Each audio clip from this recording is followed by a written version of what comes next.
Astaghfirullahaladzim. Astagfirullahaladzim.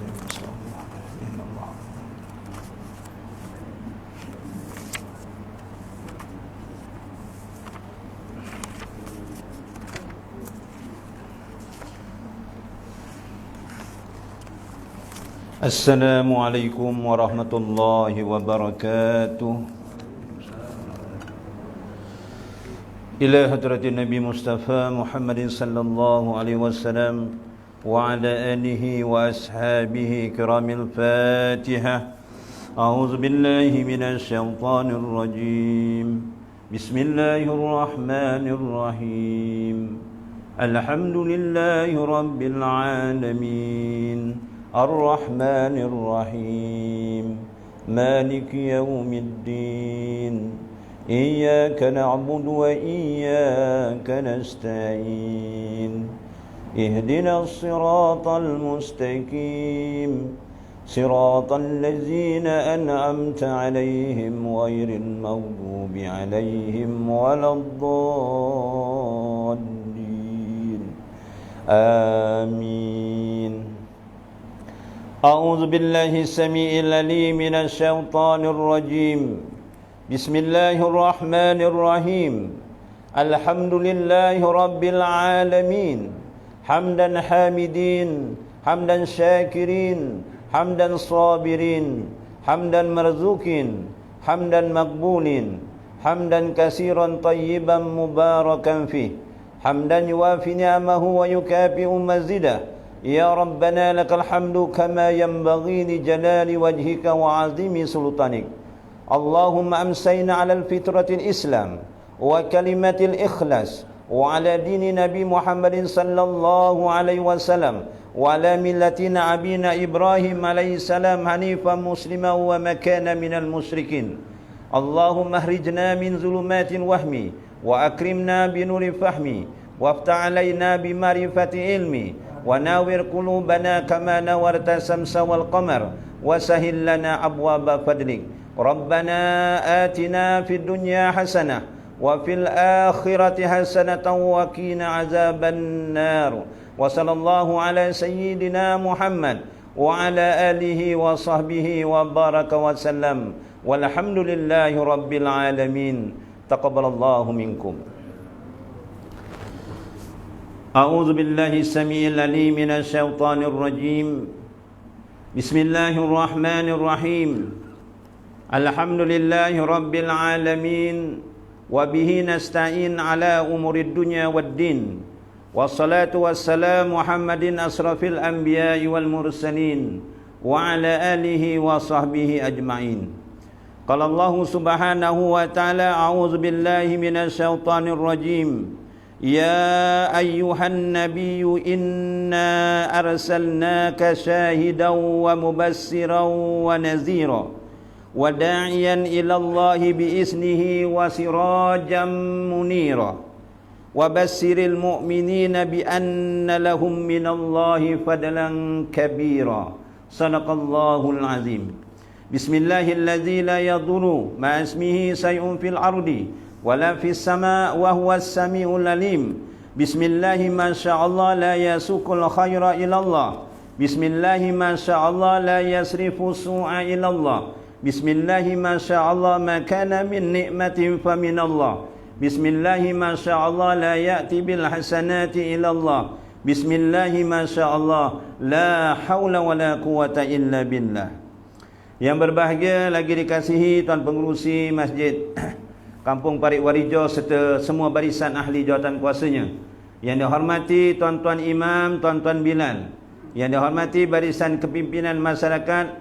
Yang dihormati para alim ulama, yang dihormati tuan-tuan haji, puan-puan hajah, tuan-tuan, puan-puan, hadirin hadirat dan anak-anak yang dikasihi lagi dirahmati Allah sekalian. Kapare-kapare waras, alhamdulillah. Alhamdulillah, marilah kita sama-sama menjaga kesyukuran kepada Allah Subhanahu wa taala yang telah muliakan pada kita akan nikmat yang tidak terhitung, yang tidak terbilang, sebagaimana yang dinyatakan dalam surah An-Nahl ayat 18. A'udzu billahi minasy syaithanir rajim wa in ta'uddu ni'matallahi la tuhsuha.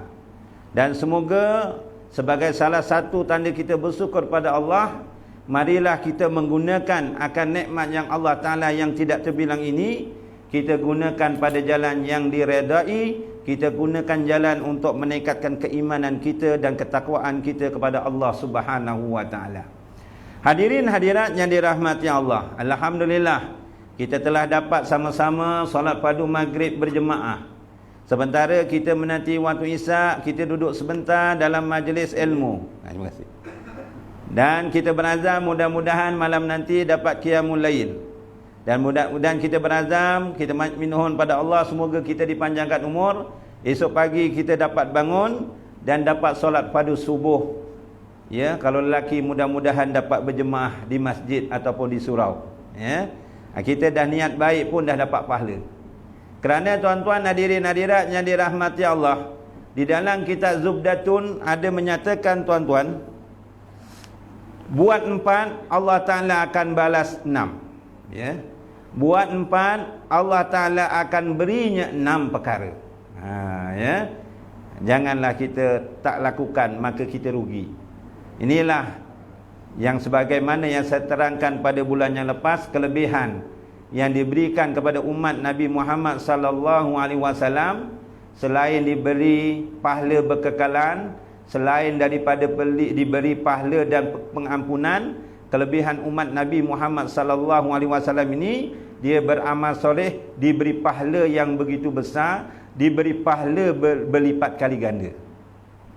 Apa yang dimasukkan buat 4 dapat 6? Apa yang 4 perkara itu dan 6 perkara? Ini dinyatakan dalam hadis Rasulullah sallallahu alaihi wasallam. Wa ruwi anin Nabi sallallahu alaihi wasallam annahu qala man shalla salatal ma'al jamaah wa jala fi khalqatil ilmi wa sami'a kalamallah wa amila bihi a'tahu Allah Ta'ala sittati asya.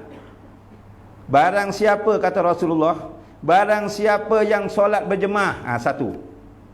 Buat 4 dapat 6. Yang 4 ni gawi di sini. Barang siapa yang solat berjemaah, 1. Yang kedua, dan duduk di kalangan majlis ilmu. Maksudnya duduk dalam majlis ilmu, mengaji, loro. Nombor 3, dan kemudian memperdengarkan ayat-ayat Al-Quran. Maksudnya mendengar ayat-ayat Quran, lagi memahami. Sebab itu tuan-tuan, kalau kita bercakap ataupun dalam majlis ilmu, maksudnya dalam penerangan tersebut masukkanlah ayat Quran, masukkanlah hadis-hadis, mudah-mudahan bertambah keberkatan lagi. Duduk solat berjemaah, duduk majlis ilmu, mendengarkan ayat Al-Quran, dan yang keempat, apa dia tuan-tuan? Wa amila bihi a'ta, ya. Yang keempat, kemudian dia mengamalkan. Apa yang dipelajari ini berhasrat untuk diamalkan. Kalau dia tuan-tuan, dia solat berjemaah, dia duduk dalam majlis ilmu, kemudian mendengarkan ayat Quran dan berazam untuk mengamalkan tuan-tuan. Sebab itu kita nuntut ilmu ni tuan-tuan, hadirin hadirat yang dirahmati Allah. Kata guru saya kena jaga tuan-tuan 3 perkara tu utamanya. 3 perkara ni kena jaga. Yang nuntut ia juga, yang ngajar, pun dugaannya begitu besar. Ya. Yang nuntut ia juga, yang ngajar pun godaannya begitu besar. Saya bukan mengajar bual-bual aja tuan. Saya bukan mengajar, tak ada ilmu tuan-tuan, ya. Sebab tu saya cakap mengingat terutamanya ingatkan diri saya. Yang ngajar ni kadang-kadang dugaannya macam-macam. Contohnya lah, dapat telefon ustaz, saya tak boleh tidur lah malam tadi ustaz. Dah berapa hari tak dapat tidur. Telefon ustaz ni baru tenang. Wah, telefon ustaz baru tenang, kata dia. Tak boleh tidur. Bacalah suratul Ikhlas 3 kali. Itu semua. Kadang-kadang tuan-tuan ada juga mak bapak datang, ustaz kahwinlah dengan anak saya. Ni bukan saya lah, bukan saya. Anak saya dah Andalusia lama ni. Tolong ustaz. Itu dugaan juga tuan-tuan. Ada kawan saya yang suka dengan saya ni mal, bukan anaknya yang suka mak bapaknya. Mak bapaknya lagi besar saya gitu. Boleh arahkan anaknya kahwin dengan awak. Gurau je lah tuan-tuan. Itu godaan tuan-tuan. Godaan YouTube lain cerita. Adik-adik tak, jangan balik pula. Ini contoh. Itu semua dugaan. Tengok YouTube, baru 1 jam, dah 2,000. Satu baru 10 orang aja. Itu dugaan tuan-tuan. Yang belajar gitu juga. Pun dugaannya banyak, tuan-tuan. Yang pertama, tuan-tuan, kalau kita belajar, kita sepatutnya semakin mendekatkan diri pada Allah. Jangan semakin jauh pada Allah. Kita semakin belajar, bukan kita nak cari kelemahan orang. Sebaliknya kita nampak kelemahan diri kita sendiri. Pertamanya kita belajar, tuan-tuan, janganlah niatnya nak menandingi para alim ulama. Mana yang hebat? Siapa yang lebih petah berhujah? Jangan. Yang kedua, tuan-tuan hadirin hadirat, dia belajar niatnya kerana apa? Kerana nak menunjukkan hebat ke atas orang yang jahil. Dia balik nanti, bukan tuan-tuan, contoh. Aku nak tanya kau. Apa perkara buat 4 dapat 6? Dalam hadis, dalam kitab Zubdatun. Zubdatun tu apa benda? Apa buat 4 dapat 6? Tak faham lah. Itulah. Dah tak pandai, sombong, tak nak belajar. Tengok anak, baru balik taman-taman surga. Wah. Buat 4 dapat 6 inilah. Sembayang berjemaah, baca Quran, duduk majlis ilmu dan berazam untuk mengamalkannya. Hebat tak aku? Jangan. Itu namanya nak menunjuk hebat ke atas orang jahil. Elakkan, tuan-tuan. Kalau kita sampaikan cara yang hikmah, tak apa. Tapi jangan nak menunjukkan hebat atas orang jahil. Nombor 3, tuan-tuan, jangan memilih-milih dalam menuntut ilmu. Jangan memilih-milih. Selagi guru tersebut, tuan-tuan hadirin hadirat, menyampaikan ilmu yang hak, berlandaskan Al-Quran dan As-Sunnah, tuan-tuan, pergilah.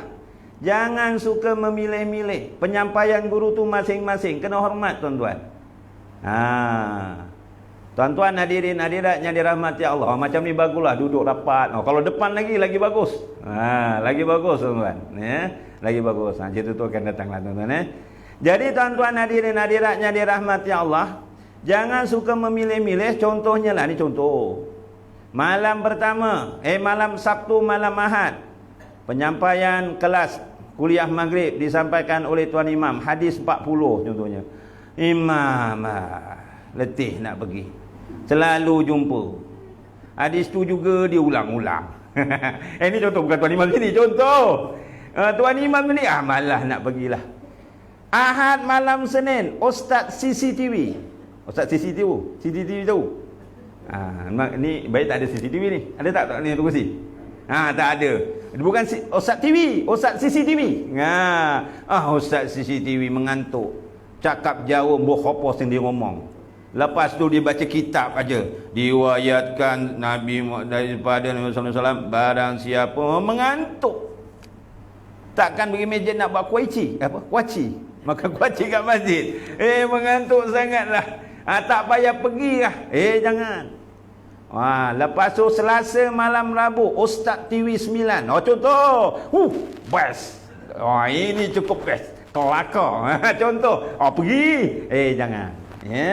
Tuan-tuan hadirin hadiratnya dirahmati Allah. Saya teringat seorang ulama yang besar. Namanya Allah yarham Syekh Mutawalli Sya'rawi. Ulama yang begitu hebat, tuan-tuan, nak cerita kehebatannya. Walaupun dia sebagai seorang tuan guru geledekan, ulama geledekan nanti, masyhur. Kalau dia ngajar, tuan-tuan, penuh masjid. Sampai luar-luar. Begitu ramai anak muridnya. Satu masa dia solat berjemaah dekat masjid, ada majlis ilmu. Kebetulan yang nyampaikan tu anak muridnya. Anak muridnya yang nyampaikan. Syekh Mutawalli Sya'rawi ni gurunya. Dia duduk rapat-rapat dekat depan. Dia tengok anak muridnya ngajar, dia tengok mukanya, matanya. Macam dia tak tahu apa-apa. Macam seolah-olah dia menadah ilmu betul-betul. Sedangkan yang nyampaikan muridnya. Kan? Sebuah barang tentu apa yang disampaikan tu yang dapat daripada gurunya Syekh Mutawalli Sya'rawi. Kalau saya belum tahu, tuan-tuan. Dalah, anak muridku dah loro. Biar mimpi cicilan.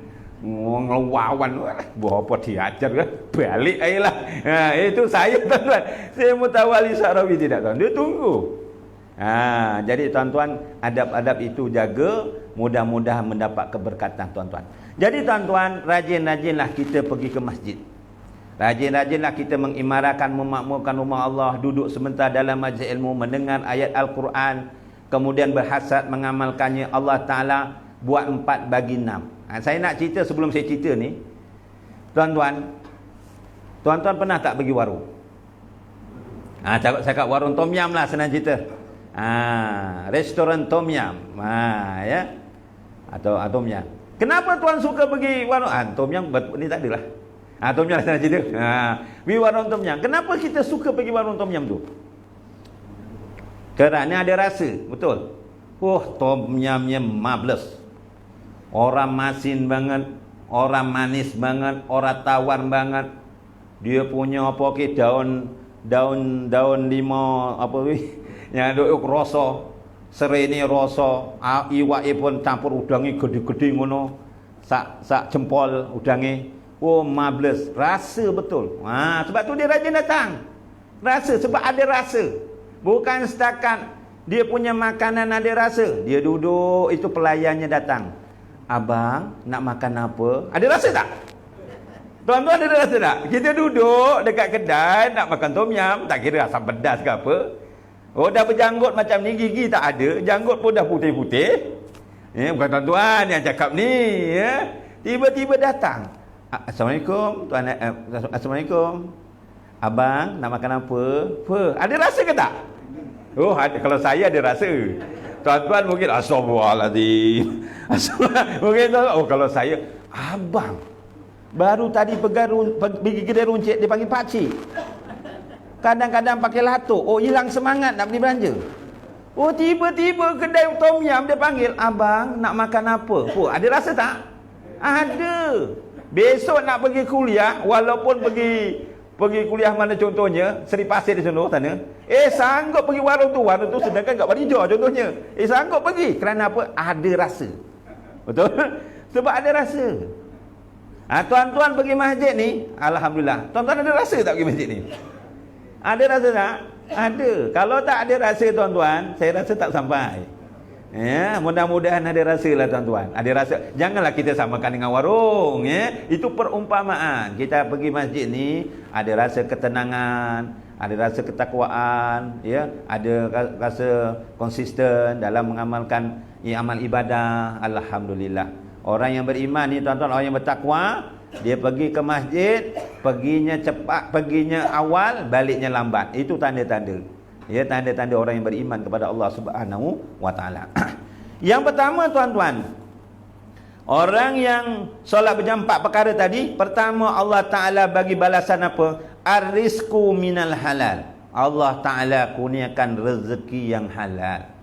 Rupa-rupanya tuan-tuan, punca kita nak dapat rezeki ni, ataupun kunci kita nak dapat rezeki ni apa tuan-tuan? Kunci rezeki apa?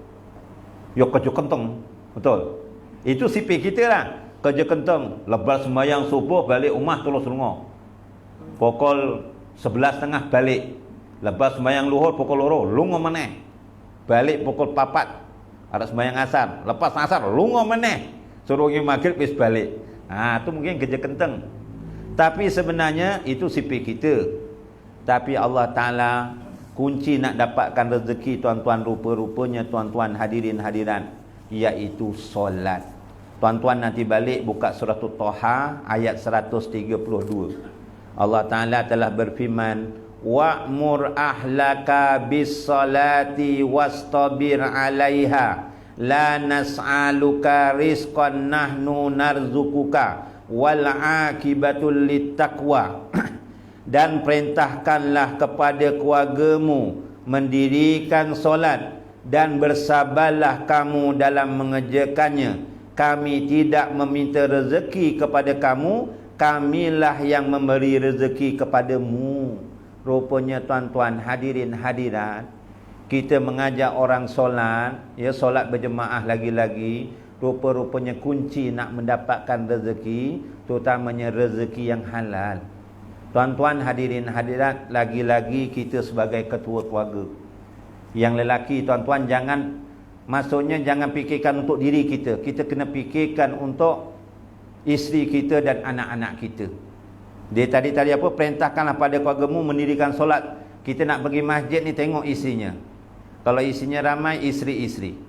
Kalau dekat rumah giliran nombor 1, telefon isteri yang nombor 2. Dan maghrib ni contoh. Contoh. Tengok isinya, ayang, jangan main gepeng aja. dah maghrib ni, ayang nak masuk surga tak dengan abang? Naklah. Kalau nak, dengar cakap abang. Pergi ambil wuduk, suruh anak perempuannya tu berjemaah dengan ayang. Latih anaknya jadi imam. Boleh? Ingatkan. Jangan kita pergi masjid, lantaklah kau sembahyang apa orang nama kubur masing-masing. Jangan. Itu tanggungjawab orang lelaki. Saya dah kata dulu tuan-tuan, pasapah orang Jawa, apa dia? 5 ngah. Ngomai, ngingoni, ngeloni, ngayomi. Ingat. Yang akhir sekali tu ngayomi. Kita dah sediakan rumah. Kita dah sediakan pakaian. Kita dah sediakan makanan. Ngingoni. Yang ada lebih sikit, sediakan tukang gaji. Ada yang ada tukang gaji? Ada bagus. Saya nak pergi juga rumah saya tu siang. Pagi kerja, petang kerja, malam dikerjakan lagi. Contoh, kesian tuan-tuan. Saya cakap, abang nak cari tukang gaji untuk ayang. Tapi kata rumah saya, ambil yang tua-tua bang. Ambil tua-tua abang tak setuju. Bayar gaji 1,200. Ambil tua-tua nanti kena gauk lah, sakit pinggang lah, apalah. Abang nak ambil yang muda. Kata rumah saya, daripada yang muda biarlah kita buat semua. Selamat duit saya. Tuan-tuan bincanglah sendiri kat rumah. Tanya saya bincang sendiri kat rumah. Yang keempat tuan-tuan, yang ketiga ngeloni. Itu nafkah batin. Yang keempat mendamaikan. Yang kelima ni jangan sampai lupa. Bukan setakat yang itu aja. Yang kelima tuan-tuan, beri pendidikan. Anak-anak kita beri pendidikan. Dia solatnya betul ataupun tidak. Kadang-kadang solatnya tuan-tuan, ya Allah, ni arwah bapak aku ngomong, kuih mal sembayang kaya kinjeng arek cewek. Kinjeng nanti kinjeng. Sing ning parit nyamber ngono lho. Laptop. Luacu kaya caplin. Kadang-kadang nakalnya masuk rumah nak sembayang, digoyang-goyangkan je padahal tak sembayang. Dulu mula-mula sembayang kita tak dapat ngimbang badan. Sekali sujud gelebuk, dia punya rumah tak gegor gitu. Wah, anakku sembayang. Rupanya dia masuk bilik cuma digoyang-goyangkan aja. Tak sembayang tuan-tuan. Jangan ya. Kita suruh keluarga kita sembayang dengan sabar tuan-tuan. Kita mendirikan solat, rupa-rupanya itu adalah di antara punca rezeki. Tuan-tuan janganlah berkira, wah, sembayang berjemaah 5 waktu. 1 waktu setengah jam, 5 waktu 150 minit. Setengah jam. Kalau 5 waktu berapa minit? Berapa minit? 150 ya, betul tak? 150 minit gitu. Wih, banyak masa ni. Baik aku nyawit, berapa tan dapat? Jangan. Kita tuan-tuan insya-Allah kita solat berjemaah walaupun setengah jam setiap waktu tidak mendatangkan kemiskinan, malah Allah Taala akan lempah rezeki yang halal tuan-tuan. Yang keduanya tuan-tuan hadirin hadirat, wa yanjuna min azabil qabr tuan-tuan. Kalau kita nak selamat tuan-tuan, nak selamat daripada seksa kubur, diberi kelebihan apa yang keduanya? Orang yang solat berjemaah, orang yang rajin duduk taman-taman surga, orang yang sering mendengar ayat Al-Quran, lagi-lagi membacanya dan mengamalkan akan ilmunya dan apa yang kandungan dalam Quran. Allah Ta'ala janji yang kedua ni, kata Rasulullah, diberi keselamatan daripada seksa kubur. Rajin-rajinlah solat berjemaah, rajin-rajinlah duduk majlis ilmu, selamat daripada seksa kubur. Dan satu lagi tuan-tuan, amalkan satu amalan, doa. Doa ini tuan-tuan adalah suatu perkara yang paling gagah. Pernah seorang guru tanya pada anak muridnya. Saya lupa nama guru tu. Saya ni kalau dah lupa tak ingat, kalau ingat tak lupa. Itulah kelemahan saya. Guru tu tanya, wahai muridku, di dalam dunia ini apakah perkara yang paling gagah? Apa jawapannya tuan-tuan? Tuan jawab, gajah mungkin ya. Kata guru tu, di dalam dunia ini yang paling gagah adalah bukit atau gunung. Betul? Bukit atau gunung ditiup angin, dia terbang ke tak? Dari secara logiknya, bukit, gunung Kinabalu ditiup angin, terbang ke? Terbang pergi pindah Parit Warijo. Rosak muka bumi ni. Gunung atau bukit kena panas dia tak cair, melainkan dengan keizinan Allah. Bukit atau gunung kena sejuk dia tak beku tuan-tuan. Tapi segagah-gagahnya gunung dan bukit, kata guru tersebut, ada lagi yang lebih gagah, iaitu besi. Betul? Buat mesin, enjin keruk ke, traktor ke, getak besi kan? Disodoknya bukit dan gunung jadi rata. Betul tak tuan-tuan? Walaupun besi itu lebih gagah daripada bukit dan gunung, ada yang lebih gagah daripada besi, kata guru tersebut, iaitu api. Betul? Tuan-tuan nak buat pahat sawit, pahat sawitnya tarik-tarik patah. Beli besi spring, lori ke kereta dulu, bawa pergi kedai, buat parang. Besi itu dipanaskan, diketuk tang-tung, dibentuk pahat sawit. Tengok, besi yang gagah boleh dilembutkan kalah dengan api. Api lebih gagah daripada besi.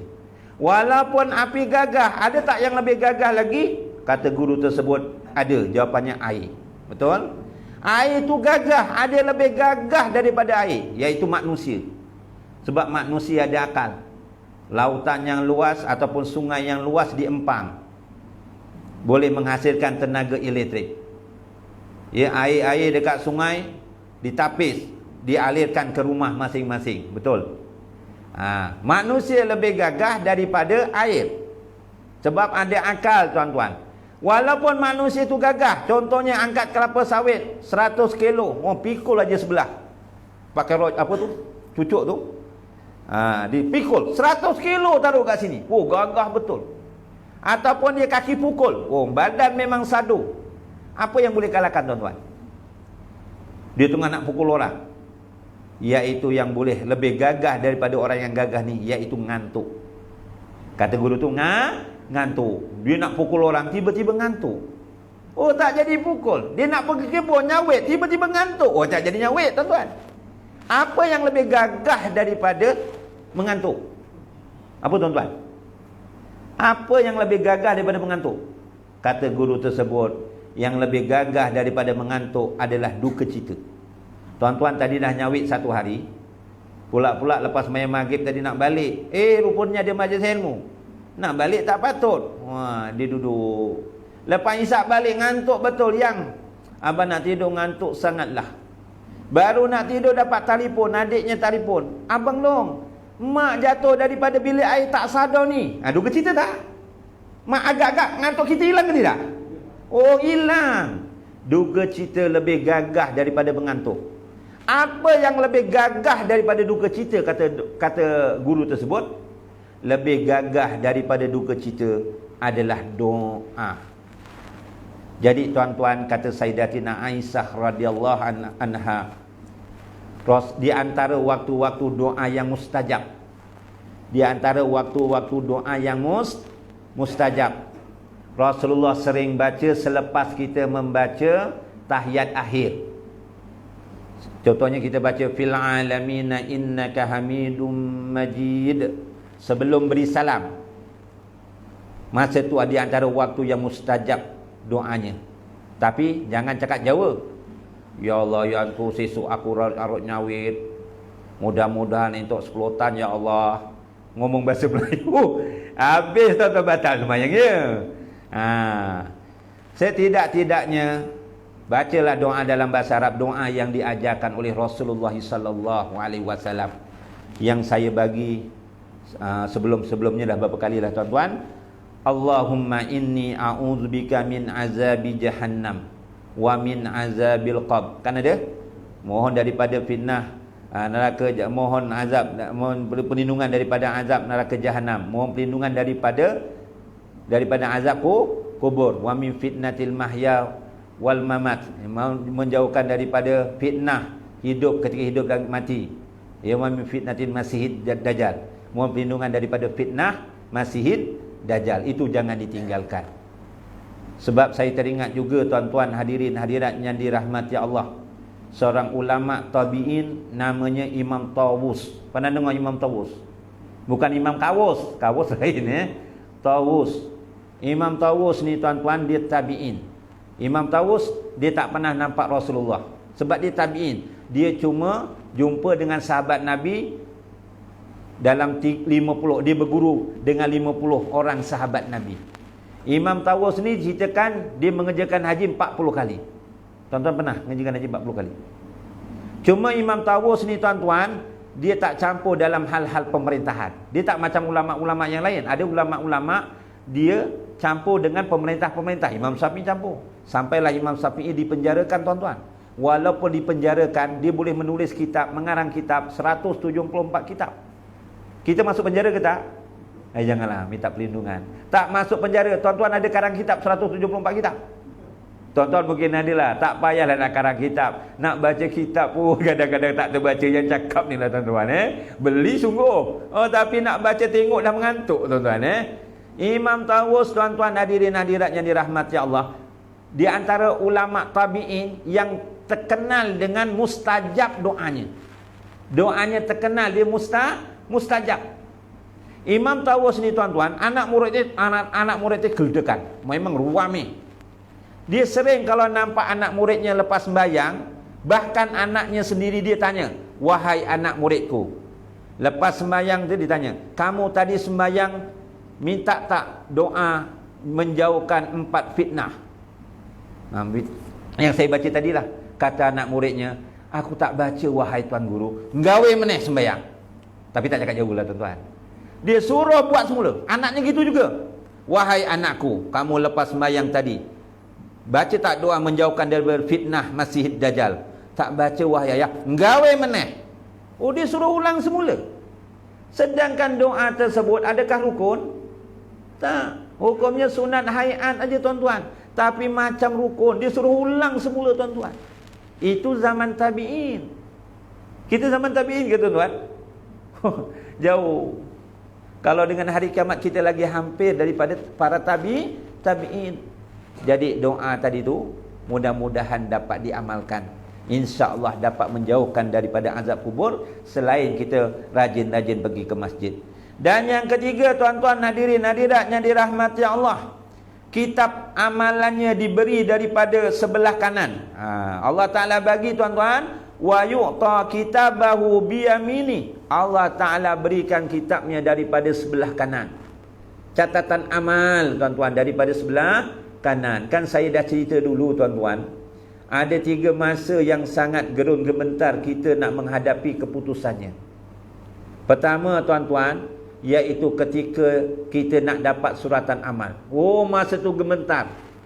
Nak dapat keputusan tu gementar. Adakah catatan amal tu diberi sebelah kanan ashabul yamin ataupun sebelah kiri ashabul simal? Masa tu gurung gementar nak tahu keputusannya. Tengok kawannya, tengok kawannya dapat sebelah kiri. Haji tu kawan kancing aku masih hidup kat dunia tu. Dia curi sawit macam sama aku juga lah tu. Ya, dia main judi mesin pun dengan aku. Dia dapat tangan kiri. Masa tu cemas. Aku tantah tangan kiri juga. Dapat daripada sebelah kiri. Masa tu cemas tuan-tuan. Yang keduanya masa cemas tuan-tuan, ketika kita tuan-tuan di yaumul mizan.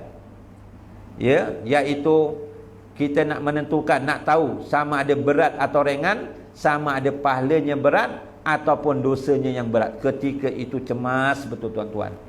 Dan yang ketiganya tuan-tuan yang paling cemas, ketika kita nak meniti titian sirat. Masa tu cemas betul tuan-tuan. Titian sirat tu bukan macam jambatan Medan gitu. Bukan macam apa tu? Jambatan Pulau Pinang tu. Dah pernah pergi tak jambatan Pulau Pinang tu? Saya pernah tengok je lah, tapi kat Gambar lah. Saya ni jalan-jalan, perginya Batu Pahat, paling jauh Muar. Paling jauh lagi Melaka, si adik saya. Tapi syukur jugalah tuan-tuan dapat pergi juga, pergi Batu Pahat. Ya? Ada orang tak pergi mana-mana. Kalau pergi jambatan Pulau Pinang tu, aduh, kapan narok pangkatnya? Tiba-tiba ribut. Ya Allah, wis arep kontal kereta ni ki. Piye? Itu baru jambatan Pulau Pinang.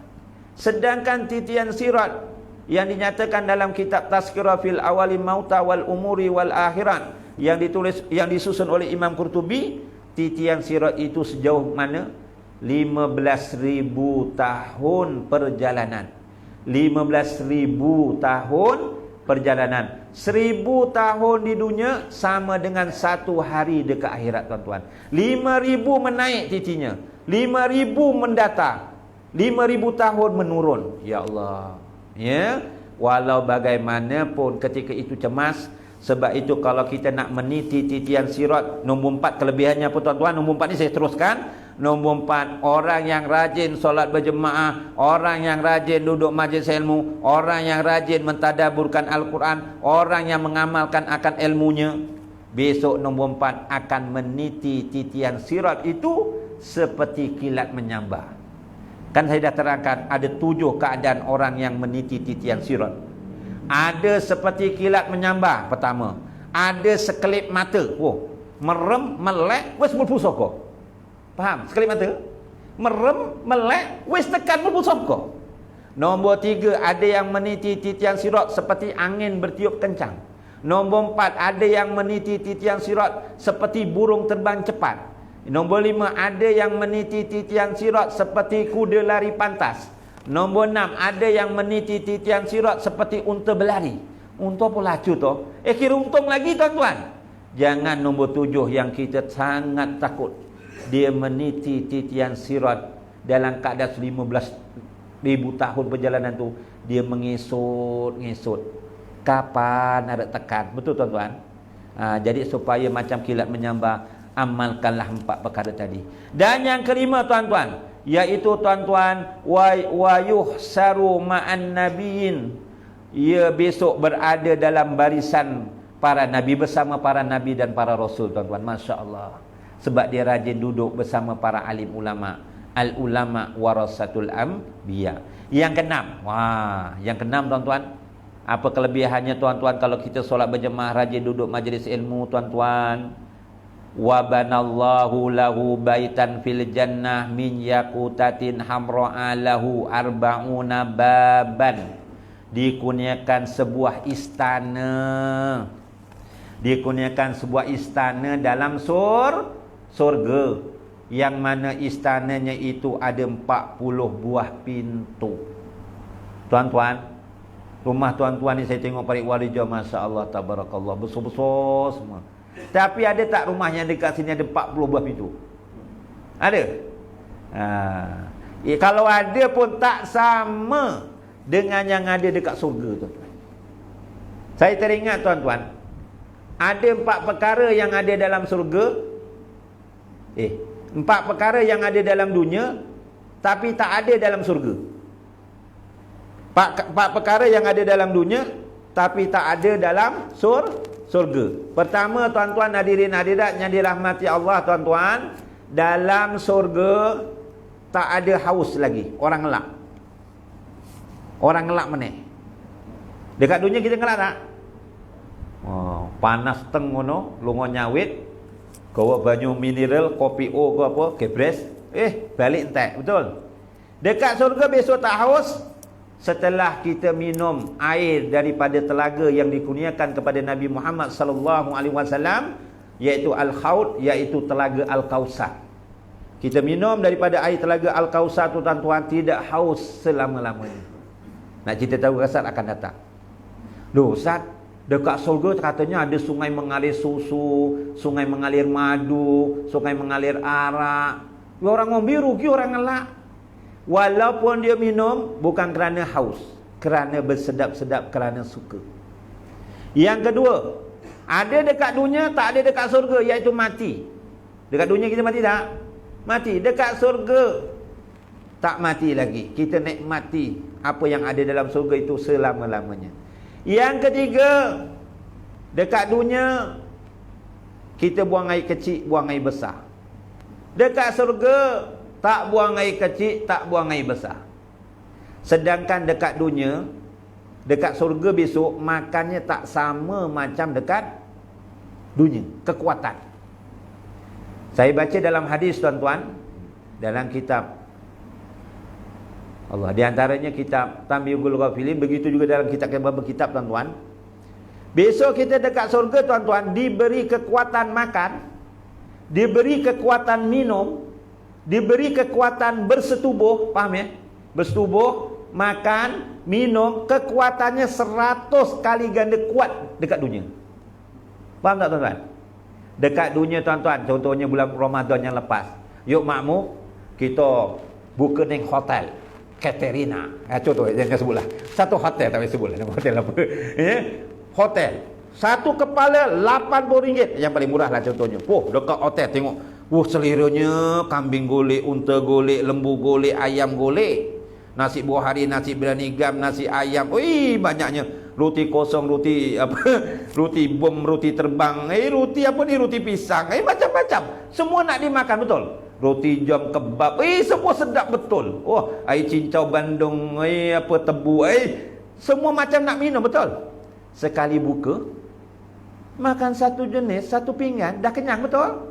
Itu buang-buang air tak habis-habis. Sakit perut, menggelodak. Tapi dekat surga, tuan-tuan, makannya 100 kali ganda kekuatan. Minumnya 100 kali ganda, tapi dah tak buang air besar, tak buang air kecil. Malah kekuatan bersetubuh 100 kali ganda. Dekat dunia isi satu pun dah lembik. Bukan tuan-tuan, ya. Bukan tuan-tuan, sebab tu tadi saya cakap ngeloni tadi tu, ya. Yang keempat. Ini kena dengar yang keempat. Tuan-tuan nanti buka surah Al-Hijr. Ya, surah Al-Hijr ayat berapa? Yang 42 tak silap saya. Saya tak sempat nak baca tuan-tuan kat sini. Surah Hijr ayat 42. Minta maaf, 47. Al-Hijr 47. Allah Taala berfirman, "Wa naza'na ma fi sudurihim min ghillin ikhwanan ala sururim mutaqabilin." Besok dalam surga, tuan-tuan, Allah Taala lenyapkan segala rasa dendam, rasa iri hati dalam hati mereka. Dekat surga besok tak ada iri hati, tak rasa dendam, tak ada. Ni contoh tuan-tuan. Suami isteri meninggal dunia. Suaminya soleh, isterinya solehah. Kedua-duanya masuk surga. Dekat surga ni tuan-tuan, nikmatnya banyak bidadari. Kalau kita baca dalam kitab ni, bidadari ni kalau masuk surga, tuan-tuan, dia menyanyi, dia dekat situ, dia menyanyi-nyanyi. Misalnya dia masuk pintu surga tu, bidadari dekat atas ni datang. Dia apa nyanyinya di antaranya? Kamilah yang kekal abadi, tidak binasa. Kamilah yang lemah lembut, tidak kasar pula. Kamilah yang tetap redha dan tidak marah duga. Berbagilah siapa dia untuk kami dan kami untuk dirinya. Bidadarinya menyanyi menyamakan selamat datang. Isi kita masuk surga, bidadari tu dah cantik, tuan-tuan. Saya dah ceritakan bidadari. Tapi isteri kita yang solehah masuk surga tu lagi cantik. Saya cakap cantik aja bidadari. Yang isteri kita yang solehah ni lagi cantik. Faham tak kalau Ponorogo? Yang memang cantik betul. Lebih cantik dari bidadari. Kenapa? Kata ulama dia lebih cantik dari bidadari. Kerana isteri kita yang solehah ini, tuan-tuan, ketika hidupnya dia sujud kepada Allah, ketika hidupnya dia menutup aurat, contoh, ketika hidupnya dia tak tinggalkan solat, contohnya, ketika hidupnya dia rajin berpuasa sunat, contohnya, dibandingkan bidadari yang dijadikan terus di surga. Sebab itu isi kita lebih cantik. Diceritakan. Kok suaminya dalam surga, contoh, ni contoh, suaminya dalam surga, isterinya juga dia bersuka-suka dengan bidadari. Isinya dalam surga. Di bojoku ikan kaci. Loh kok karo bidadari? Dekat surga tak ada perasaan iri hati. Cuba dekat dunia. Berani buatlah. Ini bukan berpoligami lagi. Belum berpoligami pun beri belanja. Yang cakap ni lah. Buat orang saya pula. Taklah. Beli belanja. Kebetulan dekat pasar tu, yang niaga ibu IT.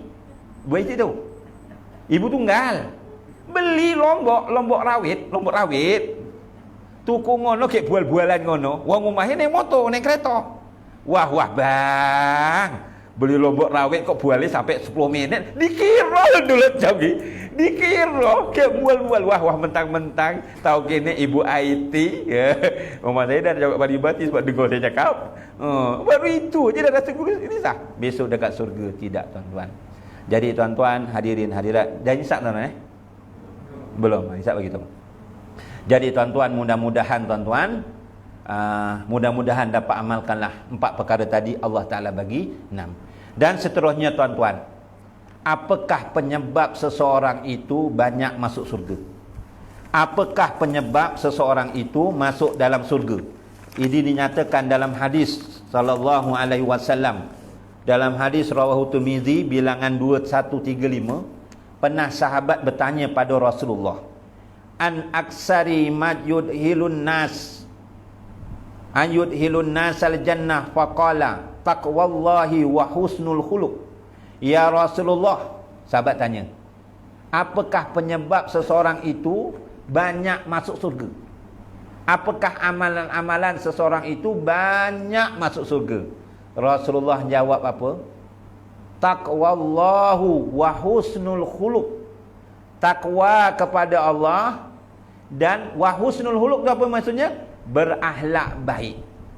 Jadi tuan-tuan, hadirin hadirat, ciri-ciri orang bertakwa yang saya cakap tadi tu yang 4. Selain daripada itu, kita kena ingat tuan-tuan, kita hendaklah bertakwa di saat kita bersendiri ataupun ketika berada di hadapan orang ramai. Kita kena takwa. Ketika kita sendiri, kena bertakwa. Ketika kita ramai, kita pun kena bertakwa. Sebab itu kata Imam Syafi'i, di antara perkara-perkara yang berat nak dilakukan, kita nak meninggalkan maksiat ketika sendiri, lebih susah nak meninggalkan maksiat ketika ramai. Faham tuan-tuan? Contohnya tuan-tuan hadirin hadirat yang dirahmati Allah, saya ambil satu contoh. Cerita sahabat Nabi lah tuan-tuan, iaitu seorang sahabat Nabi yang bernama Abdullah bin Mas'ud. Abdullah bin Mas'ud ni sebelum ni diceritakan, cerita ni belum masuk Islam lagi. Dia kerjanya sebagai pengembala kambing. Jadi pengembala kambing ni keluar pagi balik petang. Dah hisap belum? Belum ya, bagi tahu ya. Dia keluar pagi balik petang. Dia tak tahulah apa yang berlaku dalam senario masyarakat. Jadi tuan-tuan, tengah dia mengembala kambing, datang 2 orang lelaki yang tak dikenali. Dia pun mengembala kambing, jarang campur masyarakat. Jadi tak kenal 2 orang lelaki ni. 2 orang lelaki ni datang. Siapakah nama saudara? Abdullah. Abdullah bin Mas'ud. Wahai Abdullah, saya haus. Saya nak susu. Tolong perahkan susu, nanti saya bayar dengan saudara. Kata Abdullah bin Mas'ud, saya ni diamanahkan cuma mengembala kambing. Saya tak diamanahkan untuk menjual susu kambing. Minta maaf wahai saudara. Dia kata, wahai Abdullah, kan apa? Kan tuan kamu tak nampak, tapi tak boleh. Walaupun tuanku tak nampak, tapi masa tu dia belum masuk Islam, aku tetap amanah apa yang diamanahkan oleh tuanku. Ya. Maka hadirin hadiratnya dirahmati Allah, lalu kata 2 orang tadi ni, dia kata, bawalah kepadaku kambing yang belum lagi ada susu. Jadi Abdullah bin Mas'ud ni, mintanya dia bawa kambing yang masih kecil, yang dari segi logiknya memang tak ada susu. Lalu 2 orang lelaki ni, yang seorang lagi dia perah susunya, keluar susu yang begitu banyak. Rupa-rupanya yang datang tadi itu adalah Rasulullah bersama Sayyidina Abu Bakar. Azan dulu, nanti kita sambung sikit lagi.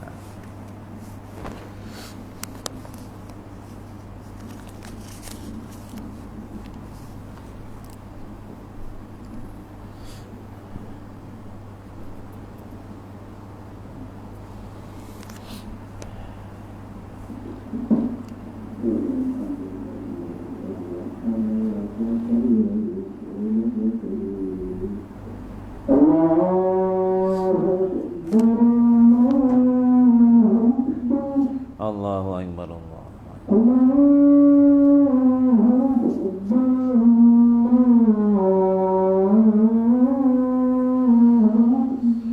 Allahu Akbar.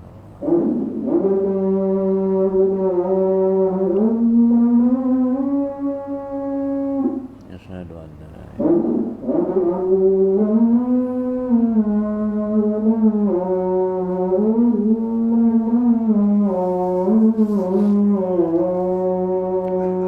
Asyhadu an la ilaha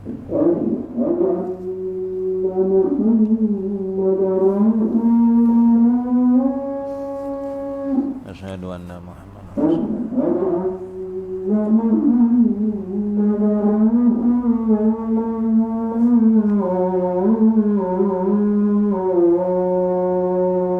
Asyhadu anna Muhammadan Rasulullah.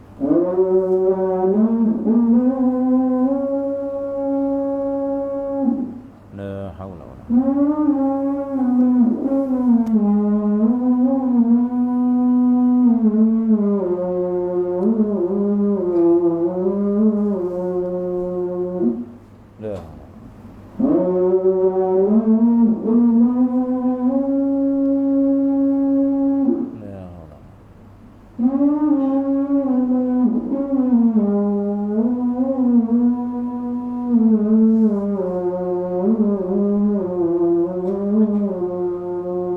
La haula wala quwwata.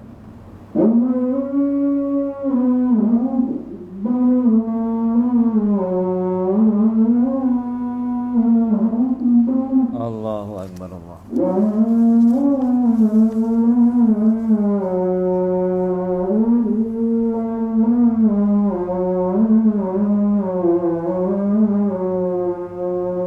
La ilaha illallah Muhammadur Rasulullah sallallahu Allahumma rabb hadhihi wa tamma wa salatu ala sayyidina Muhammadin wa sallallahu wa sallam aliyatan rafiyah wa ba'asu maqam mahmud allazi wa'ata innaka latuliful mi'at.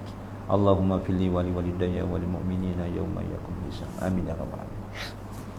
Sambung sikit lagi tuan-tuan ya. Jadi Abdullah bin Mas'ud tadi ni, saya nak ambil pengajaran dekat tadi tu, dia tak nak peras susu kambing. Ya, sebab bukan miliknya.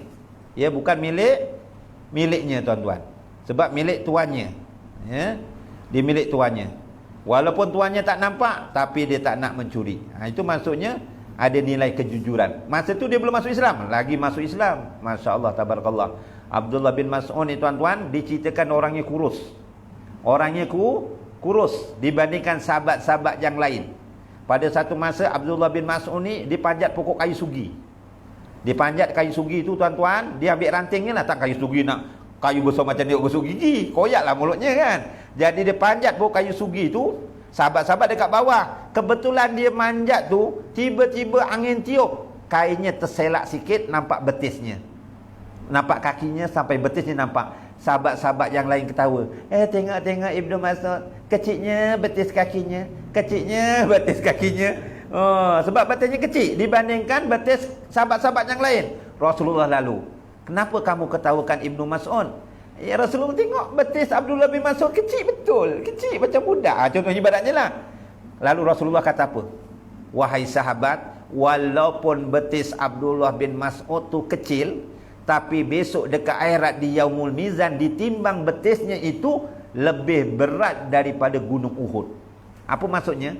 Amalan yang dilakukan oleh betis Abdullah bin Mas'ud tadi ni, walaupun kecil, pahalanya lebih berat daripada gunung Uhud. Ini bermakna besok tuan-tuan, anggota badan kita pun besok akan ditimbang. Ingat tuan-tuan, itu amanah Allah. Jadi tuan-tuan, kita bertakwa kepada Allah ni, dalam hadis yang lain, ittaqillahumma haitsuma kunta. Bertakwalah kepada kamu, tak kira kamu berada di mana saja. Dekat masjid kita bertakwa, dekat masjid subhanallah, subhanallah, alhamdulillah, alhamdulillah. Duduk la ilaha illallah, la ilaha illallah, masya-Allah tabarakallah. Pergi pasar, mah kau nak tahu tak? Semalam kita pergi jemputan, amin amin. Wah, dah mula dah. Dekat masjid masya-Allah, la ilaha illallah, pergi pasar, dah mula dia mengayam ketupat. Jangan dekat pasar pun kena bertakwa kepada Allah. Dekat masjid masya-Allah pakai tekung, bukan ibu-ibu sini Dekat pasar dia punya dah, suaminya beli tudung betul-betul besar, tutup buah dada, tutup dada pula. Tutup dada, dinaikkan sampai sini. Bajunya beli jubah pula yang yang ketat ikut saiz badan. Wah, tiba-tiba cute aja gitu. Dekat masjid labuk, dekat pasar ketat pula. Tak betul itu. Jadi kita kena bertakwa. Tak kira kita dekat Mekah kena bertakwa, balik ke Malaysia pun kena bertakwa. Dekat Mekah rajin pergi Masjidil Haram, sembahyang 5 waktu dekat Masjidil Haram, sembahyang subuh pukul 4 dah pergi. Balik ke Malaysia haram ke masjid pula. Jangan begitu. Bertakwa bukan setakat di Mekah, di mana saja kamu bertakwa.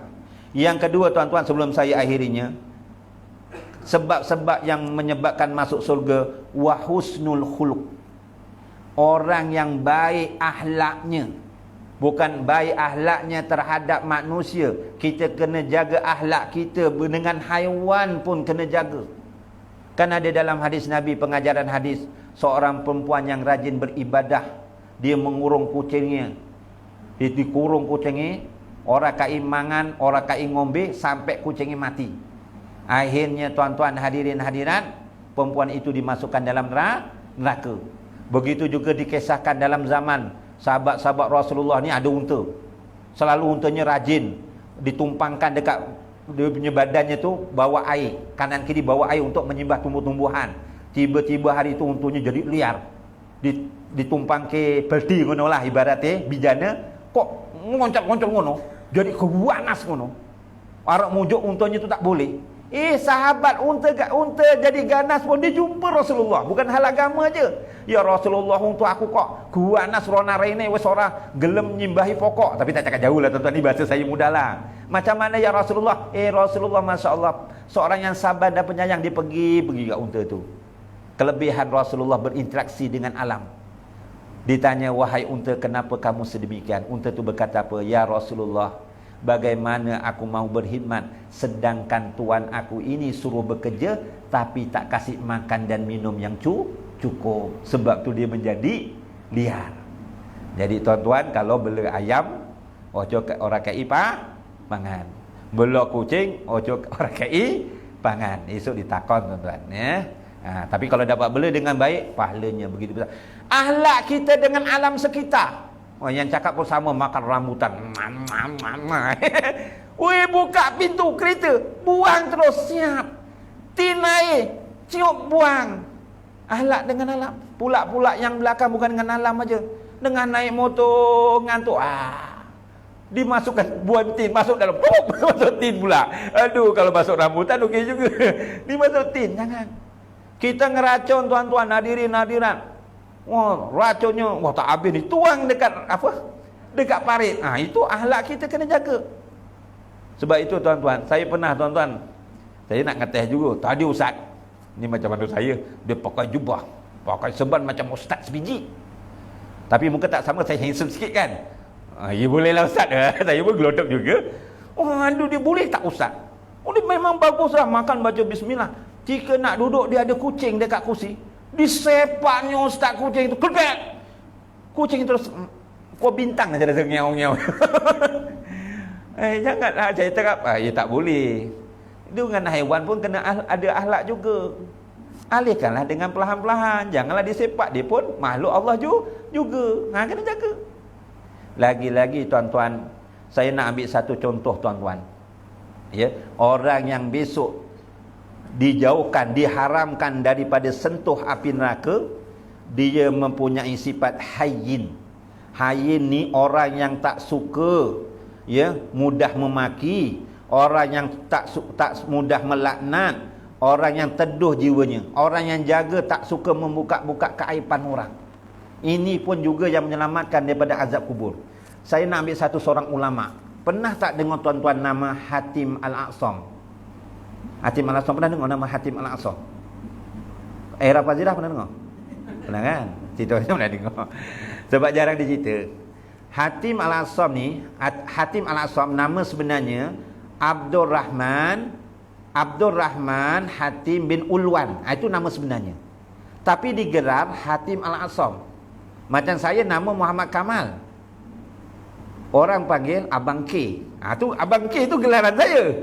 Kalau orang tanya, Ustaz K mana? Tu saya lah tu.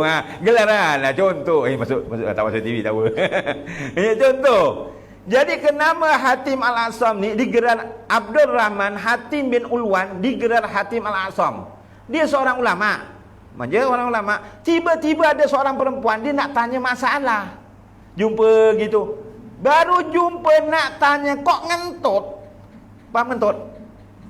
Dia ngentut ni kuat. Dah tahan-tahan. Dia ngentut ni kalau ditahan-tahan tuan-tuan, sekali moni, kuat gitu ya. Ada yang tak moni tapi mampu ni. Tapi janganlah marah. Kentut tu nikmat tuan-tuan, jangan mengeluh. Tengah dia nak tanya gurunya, kok ngentut? Mukanya berubah jadi merah. Macam tuan-tuan malu tak? Nak tanya dengan cikgunya, berat gitu. Ya malu betul tak? Lalu perempuan tu muka merah. Hatim Al-A'sam ni, Hatim ni, ulama Hatim ni, Abdul Rahman bin Hatim ni, dia buat apa? Tak dengar lah. Apa? Tak dengar. Padahal dia dengar ngentut tadi. Tapi nak menjaga air muka perempuan tadi, keaibannya, supaya dia tak malu, dia konon-kononnya buat tulis. Apa-apa tak dengar lah. Kuat lagi, apa-apa tak dengar lah. Perempuan tu hilang merahnya. Alhamdulillah, rupanya Hatim ni pekak, rupanya tak berapa dengar. Selamat, padahal dia dengar tadi tu. Dia nak jaga kaifannya. Sejak daripada tu perempuan tu pun cerita dengan orang, rupa-rupanya tuan guru tu tak berapa dengar. Jadi digelar Hatim Al-Aqsam. Aqsam tu maksudnya pekak. Hatim tuli senang cerita. Jadi gelaran sampai macam tu tuan-tuan. Jadi tuan-tuan, hadirin hadirat tuan-tuan, saya rasa setakat itu saja yang saya dapat sampaikan. Besok kita sambung lagi lah berkenaan akhlak yang mulia ni. Banyak lagi tuan-tuan yang nak dibicarakan tuan-tuan. Maka kita tuan-tuan hendaklah berbuat baik ya sesama saudara-saudara kita. Dan sebelum akhir ini saya minta tolong bagikan ni. Tak tolong. Tuan Haji pula. Satu bagian dia. 2 minit. Aduh je. Tuan-tuan, satu aja saya nak ceritakan ringkas je. Doa ni tuan-tuan, yang satu tu doa diringankan hisab amal saat di hari kiamat. Pendek aja doa ni tuan-tuan. Tuan-tuan boleh baca sendiri kat rumah. Amalkan doa ni kalau boleh setiap kali lepas solat ajalah, yang mudah. Untuk supaya kita diringankan akan hisabnya tuan-tuan. Ada orang masuk surga tanpa hisab. Dan kita mohon supaya diringankan. Bacalah doa ini yang diajarkan oleh Rasulullah. Allahumma hasibni hisaban yasira. Cuba ikut sama-sama. Allahumma hasibni hisaban yasira. Allahumma hasibni hisaban yasira. Kalau jadi imam, Allahumma hasibna hisaban yasira. Pendek aja. Ya Allah, periksalah amalan saya dengan pemeriksaan yang ringan. Kita minta supaya kita dihisab besok dengan ringan. Satu lagi tuan-tuan, sebelah bawah tu. Ini adalah ayat surah Ibrahim ayat 41. Tuan-tuan dah hafal lah ni ya. Tapi mudah-mudahan dapat diamalkan. Selepas kita baca Rabbi ja'alni muqimas shalah wa min dzurriyyati rabbana wa taqabbal du'a tu, amalkan doa ni sambungannya. Rabbana ufilli wa liwalidayya walil mu'minina yauma yaqumul hisab. Doa ni tuan-tuan, wahai Tuhan kami, berilah ampun bagiku dan bagi kedua ibu bapaku serta bagi orang-orang yang beriman. Okey. Satu lagi tuan-tuan, amalan orang-orang soleh. Jadi saya ijazahkan amalan-amalan ini kepada tuan-tuan ya. Tuan-tuan, kalau ini saya ambil daripada, dijazahkan daripada Ustaz Muhadir bin Haji Jul. Dia ada mengarang kitab, menyusun kitab, namanya Kitab Amalan Orang-orang Soleh. Tuan-tuan kalau pergi gedung-gedung besar, buku kitab, beli kitab Amalan Orang-orang Soleh yang disusun oleh Syekh Muhadir bin Haji Jul. Okey tuan-tuan, tuan-tuan nanti balik baca. Amallah semampunya. Yang pertama, penghulu segala istighfar. Ini saya tak payah terangkan, tuan-tuan dah amalkan dan saya telah terangkan sebelumnya. Yang kedua, bacaan surah Al-Ikhlas 200 kali setiap hari, sebaik-baiknya selepas solat subuh. Amalkan ya, surah Al-Ikhlas setiap hari kalau boleh sebaik-baiknya selepas solat subuh. Berdasarkan hadis daripada Anas daripada Rasulullah SAW bersabda, mafhumnya, sesiapa yang membaca setiap hari sebanyak 200 kali Qul huwallahu ahad. Tapi jangan Qul huwallahu ahad, Qul huwallahu ahad, Qul huwallahu ahad. Dia jangan gitu sampai habis. Ya, sampai habis 200 kali Qul huwallahu ahad, dihapuskan baginya dosa-dosa kecil 50 tahun, melainkan dia mempunyai hutang. Tuan-tuan amalkan. Dan yang keduanya, bacaan zikir tauhid la ilaha illallah. Kalau boleh 1000 kali setiap hari. Inilah di antara amalan yang memberatkan timbangan besok di yaumul mizan. Dan yang seterusnya, istighfar apabila melihat sesuatu yang tidak menyenangkan hati, sama ada dekat rumah. Dekat rumah ni macam anaknya kok sering tak dengar kata lah, isterinya kok sering melawan lah, ataupun banyak yang tak senang hatilah dekat rumahnya, dekat keluarganya, dekat kampungnya. Banyakkan membaca istighfar ini 27 kali pada waktu pagi dan petang. Lepas subuh dan lepas maghrib lah kalau boleh. Astaghfirullahalazim la ilaha illa huwar rahmanur rahim. Al-Hayyul Qayyum allazi la yamut wa atubu ilaih rabbi filli. Dan kemudian wirid Al-Fatihah Al-Imam Ghazali rahimahullahu ta'ala baca 100 kali, ya, insya-Allah mendapat keberkatan dan kebaikan dalam kehidupan. Dan yang akhir sekali membaca bismillah 786 kali. Bismillahirrahmanirrahim. 786, ya. Kaedahnya baca bismillah ini macam kita makan ubat lah, kan ada peraturannya, betul. Satu pagi 3, lepas sarapan pagi, malam sebelum tidur 3. Contoh ibaratnya begitu. Zikir-zikir gitu jugalah yang telah disusun oleh orang-orang soleh. Bacalah bismillah 786 kali setiap hari. Para ulama mengatakan untuk hajat yang sangat diperlukan. Kita ada hajat, mudah-mudahan mudah dimakbulkan oleh Allah. Bacalah sebanyak 7 hari berturut-turut dengan bilangan tersebut, ya, 786 kali. Semuanya berlakunya dengan keizinan Allah. Jadi saya setakat itu saja. Kalau ada silap dan salah harap dapat dimaafkan. A'udzubillahi minasyaitonirrajim. Bismillahirrahmanirrahim. Alhamdulillah. Ambil. A'udzubillahi minasyaitonirrajim. Bismillahirrahmanirrahim. Alhamdulillahirabbil alamin wa bihi nasta'in ala umuri dunya waddin. Wassalatu wassalamu Muhammadin asrafil anbiya'i wal mursalin wa ala alihi washabihi ajmain. Allahumma arinal haqqa haqqa warzuqna tiba'ah warinal batila batila warzuqna tinabah. Allahumma ja'al jam'ana hadza jam'an marhuma wa tafarraqna min ba'dihi tafarruqan ma'suma. Rabbana atina fid dunya hasanah wa fil akhirati hasanah wa qina azabannar. Wa sallallahu ala sayyidina Muhammad wa ala alihi wa sahbihi wa baraka wa salam walhamdulillahi rabbil alamin. Subhanakallahumma wa bihamdika asyhadu an la ilaha illa anta wa astaghfiruka wa atubu ilaik. Bismillahirrahmanirrahim. Wal innal insana lafi husn illa alladzina amanu wa amilus solihat wa tawassaw bil haqq wa tawassaw bis sabr. Sadaqallahul azim. Dan ini saya sudahi dengan wabillahi taufiq wal hidayah. Wassalamualaikum warahmatullahi wabarakatuh.